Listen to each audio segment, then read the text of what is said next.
त्यामुळे असं म्हणू नका की किती आळशी बाई आहे वगैरे. 3 ते 4 वेळा भांडी घासावी लागत असतील तर कोण कंटाळणार नाही सांगा बरं.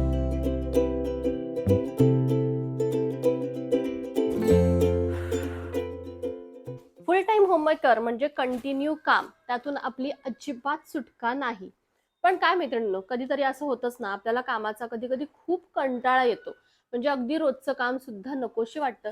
साहजिक आहे, कंटिन्यू काम केल्यानंतर असं होणारच. पण काय ना, कितीही कंटाळा आला तरी जे समोर वाढून ठेवलंय ना, ते आपल्याला करावंच लागतं. हो की नाही? तुम्हाला पण मान्य असेल. मग आपल्याला कामाचा कंटाळा आलेला असताना देखील ही सगळी कामं झटपट कशी करायची, यासाठी काही लेझी हॅक्स मी तुमच्याबरोबर शेअर करणार आहे. आता लेझी हॅक्स मी का म्हणतेय, कारण की हे काम आता आपल्याला कंटाळा आलाय म्हटल्यावर फक्त पूर्ण करायचंय. ते अगदी परफेक्टच करायचंय असं नाही, पण काम मात्र पूर्ण करायचंय. मग त्यासाठी मी याला लेझी हॅक म्हणलेलं आहे. आणि हो, व्हिडिओ संपूर्ण पाहिल्यानंतर हे सगळे हॅक्स तुम्हाला लेझी वाटतायत की स्मार्ट वाटतायत हे मला कॉमेंट करून नक्की सांगा. आणि त्यासाठी व्हिडिओ शेवटपर्यंत पहा. तर माझ्याकडे हा 6 ड्रॉवर ऑर्गनायझर आहे. याचा मला भरपूर उपयोग होतो.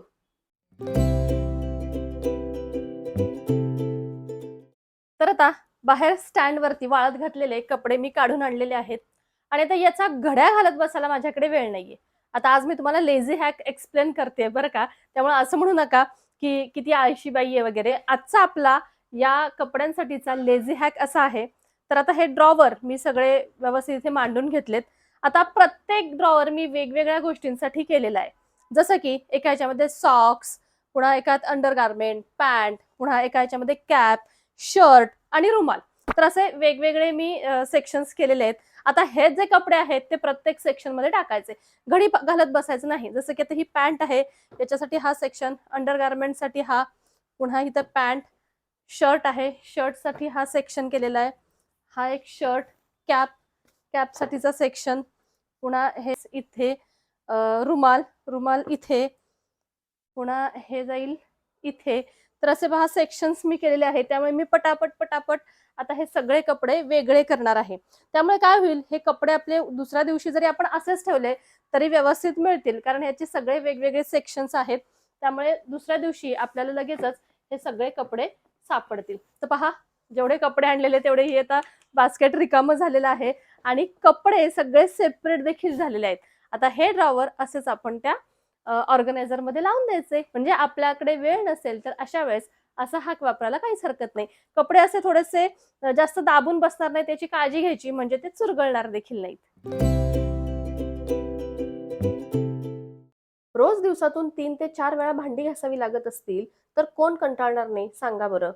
तर आता मी जो हॅक शेअर करणार आहे ना, तो फक्त आपण कंटाळलेले असतानाच नाही, तर अगदी रोजची भांडी घासताना देखील यूज करता येईल.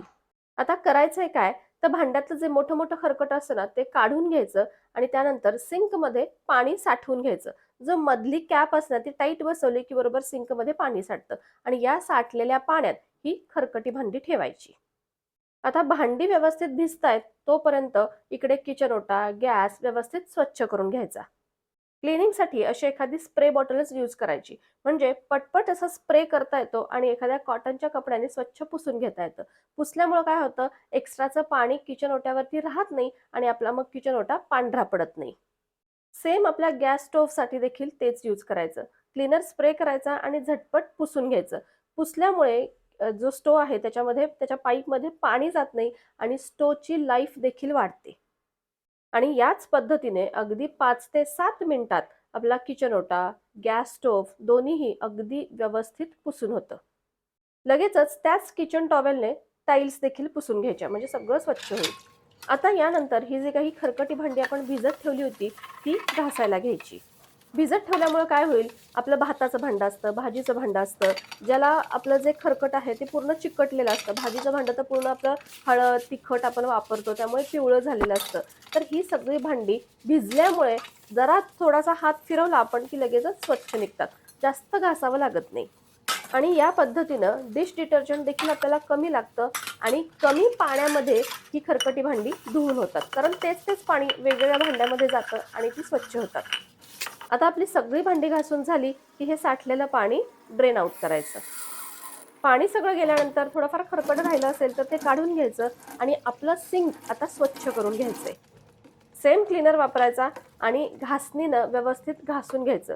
कारण आपण खरकटी भांडी होती, पाणी ते खराब झालं होतं, त्यामुळे तेलकट वगैरे थर सिंकवर चढलेला असतो, त्यामुळे ते व्यवस्थित घासून स्वच्छ करायचं. आणि आता अशा स्वच्छ केलेल्या सिंकमध्ये ही जी काही आपण घासून ठेवलेली भांडी होती ना, ती सगळी त्यामध्ये टाकायची. आता ही सगळी घासलेली भांडी सिंकमध्ये टाकल्यानंतर एक एक भांडं व्यवस्थित स्वच्छ धुवायचं. आता इथे काय होईल, प्रत्येक भांडं धुताना जे पाणी लागेल ते पाणी खालच्या भांड्यांवरती पडेल आणि मग ही जी काही बाकीची घासलेली भांडी आहेत ना, ती सुकणार नाहीत, पाण्यामुळे ओली राहतील आणि या सगळ्या भांड्यांचा साबण देखील झटपट निघेल. अशा पद्धतीने रोज जर भांडी घासली ना, तर कितीही भांडी असली ना तरी आपल्याला त्या भांड्यांचा कंटाळा येणार नाही आणि झटपट आपली भांडी किंवा किचन ओटा देखील स्वच्छ होईल. मी तर अशाच पद्धतीने माझी रोजची भांडी घासत असते. तुम्ही तुमच्या किचनमध्ये भांडी घासताना कोणता वेगळा हॅक वापरता का? वापरत असाल तर मला नक्की कमेंट करा. लहान मुलांच्या स्कूल बॅग्स तर सतत खराब होत असतात. कितीही स्वच्छ करा, 8-10 दिवसातच पुन्हा त्या एकदम अशा काळ्या होतात आणि सारखं सारखं आपल्याला धुवायला जमत नाही. धुतल्या की त्या वाळत नाहीत लवकर आणि मग हा सगळा त्रास वाचवण्यासाठी एक छान हॅक मी तुम्हाला सांगणार आहे. तर हे स्वच्छ करण्यासाठी मी वापरणार आहे शू क्लीनर. तर आता हा शू क्लीनर जरी असला तरी तो सगळ्यासाठी उपयोगी आहे. म्हणजे शू तर क्लीन होतीलच, तेही मी तुम्हाला नंतर करून दाखवणार आहे. पण त्याचबरोबर आपल्या ज्या असं स्कूल बॅग असतील किंवा लेदरच्या बॅग असतील किंवा कुठे सोफा वगैरे वरती डाग जर पडला असेल ना, तर त्यासाठी सुद्धा खूप उपयोगी आहे. मी प्रमोशन करते असं नाहीये, मी हे वापरते म्हणून मी तुमच्यासाठी हे पुन्हा दाखवत आहे की पहा, आता ही जी बॅग आहे ती खूप काळी झालेली आहे, म्हणजे त्याच्यावरती असे डाग पडलेले आहेत. तर हे सगळे डाग बॅग न धुता आपण फक्त या अर्बन वाईपच्या क्लीनरने स्वच्छ करणार आहे. पहा, आता हे जे आहे एक नॅपकिन घेतलेला आहे मी वाईप करण्यासाठी. तर हे जे आहेत क्लीनर, मी याच्यावरती असं स्प्रे करणार आहे आणि फक्त या नॅपकिननं पुसून घेणार आहे. नुसतं पहा पुसून घेतलं ना तरी देखील या बॅगचा जो काळापणा असतो ना तो सगळा निघून जाईल. तर पहा, तुम्हाला इथे दिसतच असेल, इथे जे असं काळपट झालं होतं ना ते सगळं रिमूव्ह झालेलं आहे. आता या बॅगचे बेल्ट ते तर पहा तुम्हाला दिसत असतील किती काळे झालेले आहेत, पण इथे या क्लीनरमुळं फक्त पुसून घेतलं तरी स्वच्छ होईल. आता मी हा क्लीनर स्प्रे केलेला आहे आणि फक्त पुसून घेणार आहे. रुमालावरही तुम्ही बघितलं तर पहा दिसत असेल, हा रुमाल सगळा काळा झालेला आहे. म्हणजे जी काही धूळ वगैरे सगळी बॅगवरती बसली होती ना ती सगळी रुमालावरती निघून आली. तर दोन्ही बेल्ट मधला डिफरन्स तुम्हाला दिसतच असेल. बॅगचा हँडल तिथं तर मुलं कसलाही हात लावतात आणि तो लगेच खराब होतो.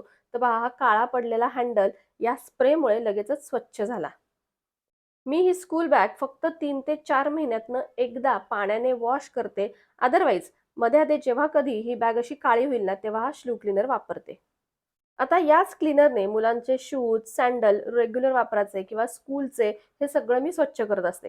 नेहमी नेहमी आपल्याला हे धुवायला जमत नाही. धुतले तरी ते लवकर वाळत नाहीत आणि हे रेग्युलर यूजचे असतात. त्यामुळे हा क्लीनर मला खूप उपयोगी पडतो. अगदी झटपट सगळे शूज असतील, सँडल असतील ते व्यवस्थित स्वच्छ होतं.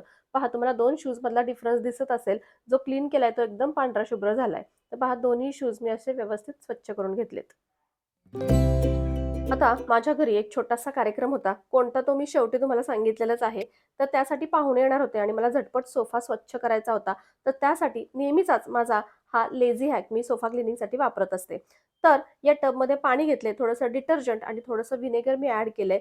एक मोठा हँकी घेतलेला आहे आणि तो व्यवस्थित स्क्वीज करून पिळून घेतला आणि त्यामध्ये एक आपलं जे कढईचं वगैरे झाकण असतं ना, ज्याला असं हँडल आहे, ते याच्यामध्ये गुंडाळून घेतलेलं आहे. आणि या नॅपकिनच्या साहाय्याने पहा मी आता हा सगळा सोफा असा व्यवस्थित पुसून घेणार आहे.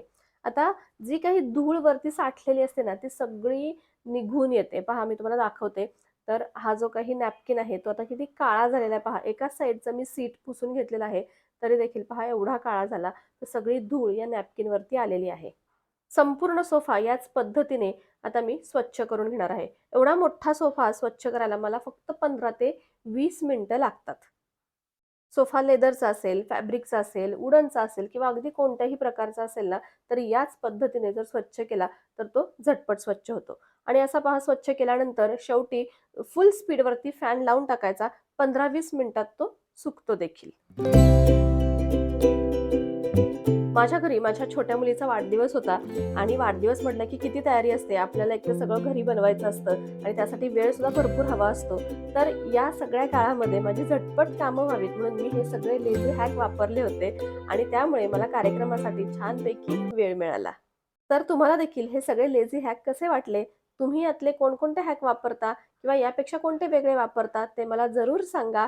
व्हिडिओ आवडला असेल तर लाईक करा, शेअर करा आणि आपल्या चॅनलवर नवीन असाल तर सबस्क्राईब देखील करा. आता आपण भेटू पुन्हा एकदा अशाच नवीनशा व्हिडिओमध्ये. तोपर्यंत बाय बाय.